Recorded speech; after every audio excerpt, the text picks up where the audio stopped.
I love Smile 2. Smile 2 actually was amazing. It was the scariest horror movie of the year, period. This movie had me going, like 5 times, and it had me slipping down in my chair like twice. Like, you think, or I think, you think you've seen it all when it comes to jump scares. But this mother effer, Parker Finn, he's like the jump scare, like artiste. This guy's pulling out jump scares left and right. He tricked me every time. The jump scare is such like a tired thing that we all sort of have to deal with. And when people do it well, it's very impressive. Like I was really impressed earlier this year in First Omen, had some really nice, really excellent, scary jump scares. Nothing compared to how scary these jump scares were in Smile 2. I was like, bah, bah. Parker Finn, amazing. Smile 1 in 2022, everyone was talking about Barbarian, a movie that I like very, very much, and all these other horror movies. And then Smile came out, made $1 gajillion. It was sort of the studio's horror entry, so it wasn't really for the cool kids. I watched Smile 1 and I go, well, that was freaking amazing. I loved Smile 1. I couldn't believe what I was seeing because it's one of my favorite horror things. When the actor is the scary thing, that's just like you're singing my language. Like when the actor's being the scary body, like in Pulse, the body climbing over the couch, or Joe, yeah. Oh, I just lost another one. Manhunter. Whatever, anything. When the human body Tom is the thing Noonan that's in scaring you, Manhunter. instead of sort of like the effects or the special effects or the gore, I just find it really impressive and amazing, and Smile does it so great. So I want to give a big shout out to this director, Parker Finn. This mother effer, he made a short film version of Smile. Then he made Smile. Smile went on to make a ton of money. And then he directed Smile 2, which, Brett, is better than Smile 1. Mm-hmm. This guy, Parker Finn, you're my Osgood Perkins, honey. Here we go. Osgood Perkins directed Longlegs. Great. Good movie. I liked it very much. Parker Finn should be the guy who I want to see from the imagination of, from the mind of Parker Finn. Yes. Not Ty West. The Osgood Perkins we were promised. Not Osgood Perkins. Is actually Parker Finn. Parker Finn is our best young horror director, folks. Because Parker Finn, he's not resting on his laurels. He's bringing big theatrical scares. Brett, I love Smile. I love Parker Finn. I love acting. Oh, and then finally, speaking of acting, I love this performance by Naomi Scott. Incredible. We've had a lot of good horror performances this year. There's been Nell Tiger Free in the First Omen. She was fantastic. She was fucking great. Great. I was a humongous fan of Willa Fitzgerald in Strange Darling. She was transcendent. So good. Now, I don't know if Naomi was the best of the bunch because those are some goodies, but she is right there, folks. Yeah, yes. She is right there in our like Scream Queen of the Year contention. She delivers. She can dress up and sing and dance like a pop star, unlike my girl, Lady Raven, shouts. But we love that about Lady Raven. Lady Raven. We love that Lady Raven is the Taylor Swift in Trap, from who Trap. we love, and it's M. Night Shyamalan's daughter, and we love Trap, and Trap's awesome. Naomi Scott might really be a little bit more believable yeah. as a big major pop star. And then not only can she do those moments great, but she can do the horror moments great. Smile 2's got some real nasty shit in it. I really respect that. I mean, we had just saw Terrifier 3, so you think I'm going to go in there and roll my eyes and be like, I don't know, but some nasty shit in Smile 2. Yeah. I have so much love in my heart for the Smile franchise. I love that it's not trauma-based horror. It's not spectacle-based. Well, it's not like a special effect-based horror. Yeah. It's not some IP from the past. It doesn't have big stars in it.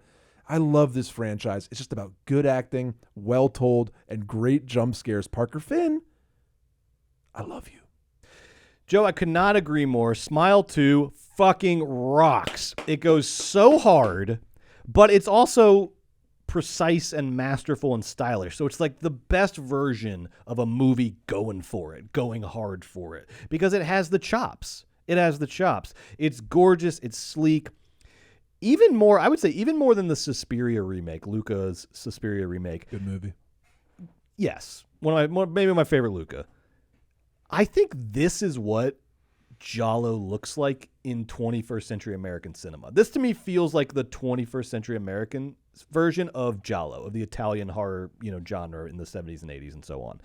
In that it has this sort of operatic high style to it. It has gorgeous color schemes, heightened performances, and it's fucking scary. It's fucking scary. And so that combination of like art horror with an actual like the scares of a popcorn horror movie is amazing. And to me, I was like, oh, this is what, because things never, when people try to like replicate the styles of the past, they never get it right.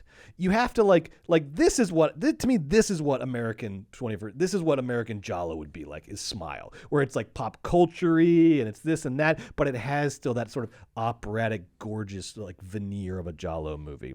This movie, like Joe said, is scary. It's tense. I also love that as stylish as the movie is, and let me go with this for a second. It has at its heart what is a fairly silly, hacky, like MacGuffin. The smile, like people doing a creepy Kubrick smile. Because when you see it at like the baseball games, like the viral marketing they do at the baseball games where people are smiling behind home plate. Oh, remember that? Yeah, I forgot about that. They're still doing that in the playoffs this year for Smile. Oh, they 2. are? Yeah. Oh, cool. And there was a hilarious clip where a guy was doing that and they hit a foul ball over the a dugout and it came near him and he went from doing the smile to going like, oh shit. And then we had to go back to doing the smile. So the smile is, but this is what I love about the movie, is you take what is kind of a hacky premise, creepy smile, and then you make this gorgeous, sleek, actually scary movie out of it. Because 8 out of 10 times, the smile being the scary thing is going to be lame and not scarier. I want you to imagine. I hear you. See what you think about this. I think the best way I can explain Smile 2 to people who haven't seen it yet is like, imagine if Jim Carrey's movie The Mask was directed by Dario Argento. Imagine if Argento did The Mask with Jim Carrey, where it has this like hacky central thing, the mask, the smile, but oh god, like if Jim Carrey's The Mask had like the opera and the poetry and the color of a giallo movie to it, that to me is what Smile is. That's I Smile 2. I like that for you. I like that. But you don't like it. No, for no, you. I You don't like it for I like you. that for you. That's good. Look, go see the movie, and then you tell me what you're like. You tell me. If this person directed this, because it's the kind of movie that makes you. It's just it's such a like self-possessed stylistic movie. It's the kind of movie where you want to like compare it and sort of like where do I place this? Because it's fucking going hard. And it's like so this movie hard. demands creative, too. demands to be placed in the context of film history. That's how good it is. That's how fucking good it is. I completely agree. Breakout performance by Naomi Scott. She's so fucking good. She's great. Like just said, they nailed the pop superstar thing. She's more of, if we compare her to Lady Raven, she's more of like a Charlie XCX. Like she's Lady Raven's Taylor Swift. Sexy, cool. Lady Raven's Taylor Swift, and they fucking nail it. Right. Smile 2 rocks. You all got to see it in theaters. Did you see what was announced about Parker Finn's next movie? No. Joe. Not Smile 3? Joe. What? And if I had heard this before I saw Smile 2, I would say, oh no. Hit me. I'm excited about this. What is it? Parker Finn apparently is doing a remake of Possession starring Robert Pattinson. Oh, he's directing that? Apparently he is I don't know if it's official or still rumored, but Google it. A lot of stuff will come up. Apparently Parker Finn might be directing a Possession remake, the movie with Sam Neill and Isabella Adjani, which has become like everyone's cult favorite horror movie in the last 5 years. Parker Finn might be doing like, honestly, who would you rather have doing a Possession remake? When I heard there was a Possession remake, I said, now you're like, now I'm fucking in. Talk about a great acting is the scary thing movie. Yep, Possession invented Possession, that shit. The ultimate. Dude, he's going to murder that. I think so.